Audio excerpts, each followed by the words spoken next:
Hulk, তুই এত বড় অফিসার, শুধু বেতন দিয়ে কি হবে? ঘুষ খা। গাড়ি বাড়ি কর, কেউ জানবে না।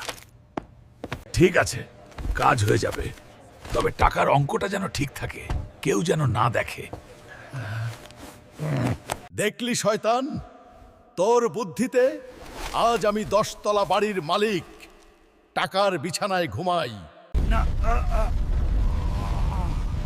আমার 10 তলা বাড়ি সব শেষ হয়ে গেল, বাঁচাও। হারাম টাকা আগুনে পুড়ে ছাই হয়ে গেল। আল্লাহ আমাকে উচিত শিক্ষা দিয়েছেন, আমি আর কোনোদিন ঘুষ খাবো না। আরে বোকা, একটা বাড়ি পুড়েছে তো কি হয়েছে? আবার ঘুষ খা, আরো 2-3টা বাজি বানা, চিন্তা করিস না। দূর হ শয়তান, আমি আর 1 টাকাও হারাম খাবো না। আল্লাহ আমাকে বাঁচিয়ে দিয়েছেন, আমি সততার পথেই থাকবো। হারাম উপার্জনে শান্তি নেই, সব ধ্বংস হয়ে যায়। তাই হালাল পথে চলুন। ভিডিওটি ভালো লাগলে সাবস্ক্রাইব করুন।